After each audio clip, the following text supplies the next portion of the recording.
Hello guys, welcome back to my channel. सब हेरो आफियत से होंगे गाइस। आज आपके लिए बहुत यमी ज़बरदस्त से क्रिस्पी एंड क्रंची आलू के पकोड़े रेडी करती हूँ। इतने डिलीशियस और ज़बरदस्त से बन के रेडी होते हैं। बस आपसे एक ही रिक्वेस्ट होती है कि आपने वीडियो को लास्ट तक मस्त देखना है। सबसे पहले तो 4 से 5 आलू बॉयल कर लेने हैं बहुत अच्छे तरीके से, और फिर उनको मैशर की मदद से हम कम्प्लीटली मैश कर लेंगे। अब इसमें 1 कप बिल्कुल बारीक चॉप की हुई प्याज ऐड करेंगे, 1 कप टमाटर ऐड करेंगे, 1 कप इसमें आपने सब्ज़ प्याज या पालक के ऐड कर देने हैं। इससे बहुत अच्छा सा टेस्ट आता है। 1 टीस्पून नमक, 1 टीस्पून इसमें कुटी लाल मिर्च ऐड करेंगे, और साथ में 1 टीस्पून इसमें सुरख मिर्च का पाउडर ऐड करेंगे, और साथ में आपने ½ टीस्पून हल्दी ऐड करनी है। थोड़ी सी धनिया हाथों पे मसल कर ऐड करेंगे।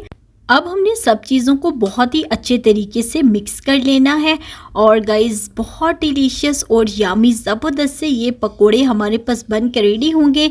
बस आपने वीडियो को लास्ट तक मस्त देखना है। अब हम इसके अंदर बेसन ऐड करते हैं।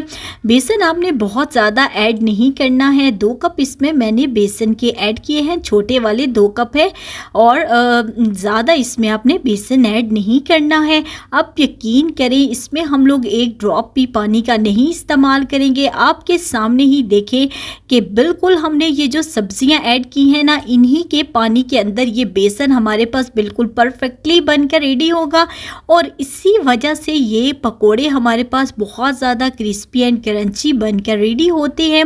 अब आप देख सकते हैं कि सब्जियों ने पानी छोड़ा है, और बिल्कुल हमारा बेसन जो है ना वो कम्प्लीटली इसी तरह से जो है वो रेडी हो चुका है। अब हमने थोड़ी सी अजवाइन लेनी है, चुटकी भर, और फिर उसको भी मसलना है, और ज़बरदस्त सा ये बेसन बनकर रेडी हो चुका है। अब हमने ऑयल को मीडियम फ्लेम पर रखना है। लो टू मीडियम, हाई फ्लेम आपने नहीं रखना।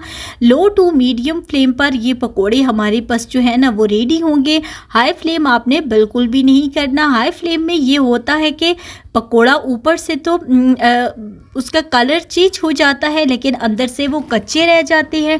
सोचिए, आपने मीडियम टू लो फ्लेम पर जब आप इसे फ्राई करेंगे तो पकोड़ा ऊपर से भी ज़बरदस्त से गोल्डन सा कलर आएगा, और अंदर से भी कम्प्लीटली हमारे पास कुक हो जाएगा। सो 1 बाय 1 हमने इसी तरह से पकोड़ों को ऐड कर देना है। और उसके बाद आपके पास ये टिप है कि आपने इसको कुछ सेकंड्स के लिए ऐसे ही पड़े रहने देना है। इसकी जगह चेंज नहीं करनी है। बिल्कुल कुछ सेकंड गुजरने के बाद हमने इनकी साइड को उलट पलट कर चेंज करना है, ताकि हमारे पास पकोड़े जो हैं वो जले नहीं, और ज़बरदस्त सा इनके ऊपर अच्छा सा कलर आए। जैसे ही हमारे पास पकोड़ों पे अच्छा सा कलर आए तो हम इनको निकाल लेते हैं। बेहतरीन से ज़बरदस्त से पकोड़े का 1 बैच हमारे पास फ्राई हो चुका है। इसी तरह से हम लोगों ने 1 बाय 1 जो है वो दूसरा बैच इसका तैयार करना है।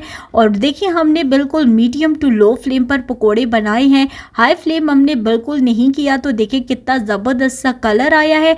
पकोड़े अंदर तक बहुत ही ज़्यादा ज़बरदस्त तरीके से क्रिस्पी एंड क्रंची और बहुत ही सॉफ्ट से रेडी हुए हैं। सोचिए, ये बैच भी हमारा तकरीबन जो है वो रेडी हो चुका है। अब हमने इनको भी निकाल लेना है। सो गाइस, इस टाइम तक अगर मेरी वीडियो आपको ज़रा सी भी अच्छी लगी हो तो वीडियो को लाइक करें, शेयर करें, एंड अपने फेम किचन को सब्सक्राइब करना बिल्कुल मत भूला करें। और मज़े की टिप्स एंड ट्रिक्स के लिए अब ये पकोड़े को ज़रा चेक करें, क्या इसका बेहतरीन सा टेक्सचर आया है। ज़बरदस्त सी ये रेसिपी आपने मस्ट ट्राई करनी है, और मुझे फीडबैक मस्त देना है। अपना ढेर सारा ख्याल रखिएगा। अल्लाह हाफिज़।